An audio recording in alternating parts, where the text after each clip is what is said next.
क्या आपकी दुकान भी कॉस्मेटिक दुकान खोली है आपने, और क्या आप भी उधारी करते हैं? तो आज इस ब्लॉग में आप लोगों के कुछ बताने वाली हूँ मैं।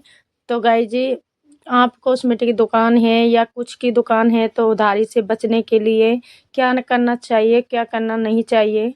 तो गाइस जी, कुछ कस्टमर ऐसे होते हैं तो उधार तो ले जाते हैं तो और भी वो मन तन से दे जाते हैं पैसे के। कुछ कस्टमर ऐसे होते हैं कि वो मतलब उधार तो ले जाते हैं और पैसे मतलब देने के नाम पे 1-1 साल भी हो जाता है, 2-2 साल भी हो जाते हैं। तो गाइस उनसे कैसे बचें?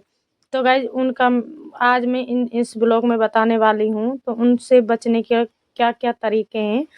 तो गाइस उनसे मतलब एक बार सामान दे देते हैं और फिर दूसरी बार आते हैं सामान लेने, तो उनसे साफ मना कर दीजिए, पहले पैसे को दे दीजिए हमारे, फिर हम आपको दोबारा सामान देंगे। तो गाइस साल भर के मतलब साल भर खींचे जाते हैं पैसे देने के, हमको भिखारी की तरह मांगते हैं, फिर भी बोलते हैं तो हम पैसे के भाग रहे हैं क्या, आपको पैसे को लेकर ये है वो है। तो गाइस जी हम आपको काम अच्छा करके दे रहे हैं, हम सामान नगद में दे रहे हैं, तो फिर हमको पैसा भी साथ में मिलना चाहिए, बिल्कुल मिलना चाहिए गाइस। तो हम चाहे सिलाई कर रहे हों या पार्लर चला रहे हैं या कॉस्मेटिक दुकान चला रहे हैं, तो हम आपको सामान दे रहे हैं, जैसे हमको पैसा मिलना चाहिए तुरंत की तुरंत। तुरंत नहीं तो 10-5 दिन की उधार चलती है, ज़्यादा दिन की नहीं चलती है दुकानदारी में। तो गाइज कस्टमर से बचने का यही तरीका है कि एक बार उधारी देख लीजिए, दोबारा मत देखिए। तो गाइज वो मतलब नाम ही नहीं लेंगे, तो गाइज दुकान को ही छोड़कर चले जाएंगे पैसे देने के नाम पर। तो गाइज वो दुकान दूसरी पकड़ लेंगे पैसे मांगेंगे तो गाइज एक बार देखिए, 2 बार देखिए, तो दोबारा तीसरा बार तो सामान देना का नाम ही मत लीजिए ऐसे कस्टमर को। तो गाइज मैं तो ऐसे करती हूँ, एक बार देखती हूँ, दोबारा नहीं देखती हूँ। ये छोटा सा ही ब्लॉग है, ज़्यादा नहीं है, तो आपको छोटी सी ब्लॉग में ही बता रही हूँ, मैंने ज़्यादा शूट ब्लॉग नहीं किया था।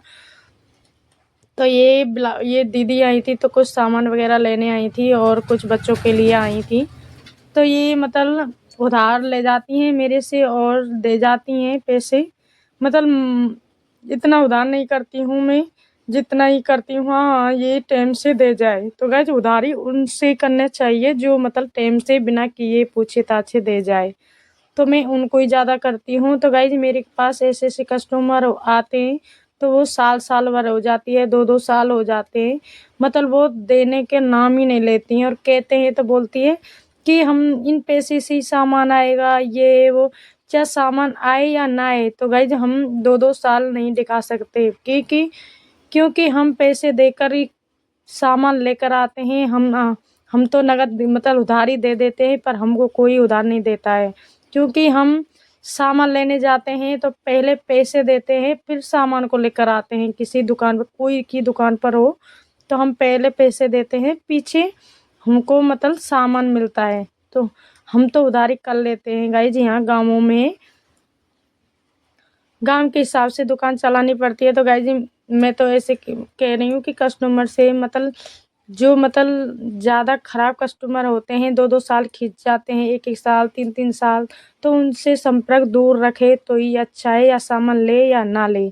तो गाइस जी उनसे मतलब दूरी बना के रखे तो ही अच्छा है, क्योंकि वो मतलब एक ही उधार ले जाएगा तो दूसरा भी ऐसे ही आएगा। तो इसीलिए कहती हूँ गाइस जी कस्टमर से बचने का तरीका यही है, तो उधारी से इस तरह से बच सकते हैं। तो गाइस जी ये दीदी आई थी तो कुछ प्लाज़ा वगैरह लिया था इन्होंने बच्चों के लिए, कुछ पैंटी वगैरह ली थी इन्होंने, और तो वो चली गई लेकर, तो मुझे 130 रुपये देकर गई थी और बाकी के 330 रुपये रह गए थे उनके, सॉरी 320 रुपये रह गए थे उनके, और वो बाकी के बोल रही थी कि मैं दे जाऊँगी अपने आप ही।